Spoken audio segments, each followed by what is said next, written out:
things like that, Sure. or different scenarios when it comes to naval training. And do you remember the motto of the U.S. Navy at the time? No. If you Remind me. don't worry about it. It was peace through strength. Peace through strength. Okay, right. And what's happening, in my estimation, in a lot of these cases, is that because we either don't react or react way over the top, there's never a balanced attack. Look at Anthony Cirillo. Okay, it was no disrespect to Corporal Cirillo or any of the people who put an end to the terrorist who was responsible, but in general, it was chaos. Nobody knew what was going on. Nobody had a plan. And if you don't think people were watching that who had nefarious intent towards us and were learning from it, then you're living in la la land. Of course, every exercise, just like in any other military operation, you learn from your mistakes and you try not to repeat them again. So what they've discovered, I think, is that in the West, until very recently, people tend to duck and run. They don't fight back. They have no ability to fight back because we've basically disarmed the population. So they don't have to worry about somebody in a restaurant standing up with a pistol and putting the lives of the terrorists at risk by fighting back. Now, in some cases, it wouldn't stop them anyway, but I'd rather have a pistol and go down fighting than I would hide behind a chair and get shot that way. So there's a whole attitude. And I think your word soft isn't all that far off the mark, maybe both physically and intellectually, because how many people look at what COVID's done to us. I mean, we're a bunch of cowards. And I say that in a general sense. We are so afraid of something that we should, in a million years, we shouldn't be afraid of this. I mean, take precautions, yes. Deal with it as it comes along, yes. But do you think the people in 1914 to 18 who went through the Spanish flu, or 17 and 18, whenever that was going on, went around terrified of what might happen? Some did, no doubt. But basically, life carried on. And the best way to show your enemy that you will not be intimidated is not to let them change what you're doing every day. So when these attacks happen, you have people, fleeing for cover. And look, when there's bullets flying, I would probably be fleeing for cover too. I'm not trying to paint myself as any kind of hero. Of course. But there is no collective ability to fight, will to fight back. And they feed on that stuff.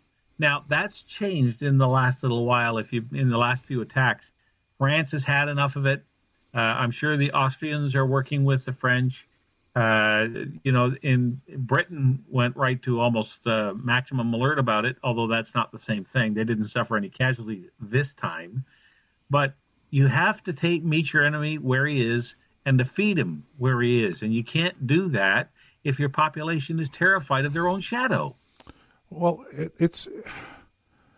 but I everything that you're saying is true, and we're in complete agreement on it.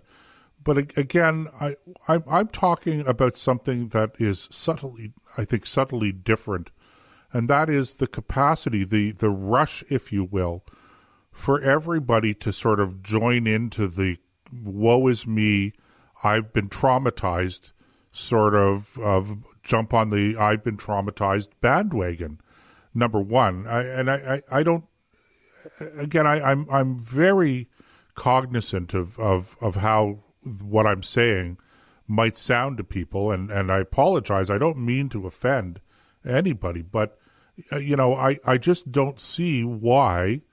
I don't see why we would tell schools or parents in Vienna not to send their children to school the next day because there's a gunman out at large. And this is a new thing that I see, and in our response to these things. And it's almost like we want to be. It's almost like the people who are not there, the people who were not in those bars, the people who were not on the street, the people who were not, walking outside of a synagogue in the old city portion of Vienna, who were subjected to or exposed to the gunfire, whether they were, shot or not.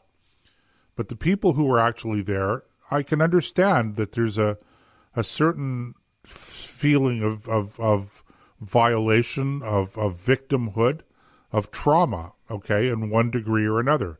I get it, totally. But, for the people on the other side of the city who heard about this and watched it on TV, it's almost as though, Nick, there's a desire to be part of that trauma. That I want to feel traumatized in a certain way. Hey? The first time I noticed this, Joseph, this trend, is when Lady Diana was killed. People showed up who, now I know she meant a lot to a lot of people, but I can remember two girls standing in front, they were in their late teens, early 20s, standing in front of Buckingham Palace, holding each other and weeping like babies. Now, what are the chances they actually had any kind of relationship with the princess? Slim to none. And It wasn't just them. There were literally hundreds of thousands of people who wept like babies. She wasn't even the queen. She was, at least with a monarch, you have some kind of emotional tie. And there's a sense of sadness and sometimes even outright grief when, look at when Churchill died, just as an example. But on the other side of the coin, this is that emotional cowardice I'm talking about. It's far easier to go, my life is so terrible. I feel horrible. Somebody hold me, than it is to suck it up, Buttercup, and take the cowboy attitude. Are you going to get up? Or are you going to lay there and bleed? Yeah. People don't like that because it forces them to be responsible for their own actions. Well, and in this case, we're not even talking about people who are laying there bleeding. They weren't there. That's the point. But again, I go back to if the goal of terrorism is to disrupt the day-to-day lives of the maximum number of people, then it just seems to me that that shutting down the schools for a day and having 3 days of mourning and having the Prime Minister drop his entire schedule, the President of France to drop his entire schedule to go and visit, and tour a church in Nice where a crazy Islamic terrorist, beheaded a woman.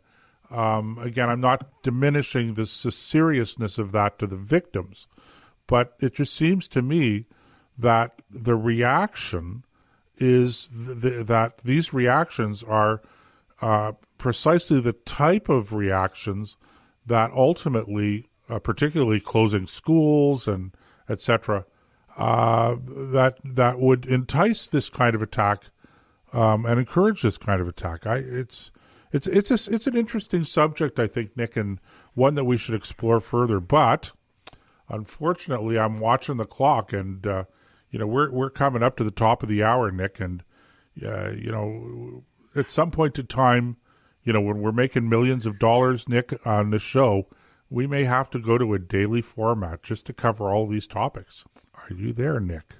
Yeah, you know what? It's going to be, we'll have a marathon show. It's kind of like watching Lord of the Rings, the extended version, right? All three movies. And then The Hobbit on top of that, those two movies.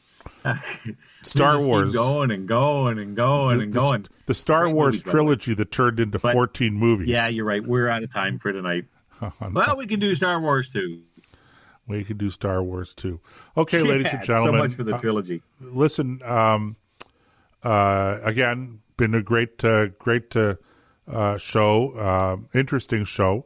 And so we want to thank you for joining us, for welcoming us into your homes. And if you've listened to us live, remember you can catch us live Wednesday nights, Eastern, 8 p.m. on ThinkRadio.ca. Otherwise, you can catch us on the podcast on virtually all of the podcast networks out there. So that's it for me, Nick. With that, let's just bow out by saying, Ubicaritas et amor, Deus sibi est. Good evening, God bless. Don't let anything disturb your peace, and may you have a fair wind in the following sea.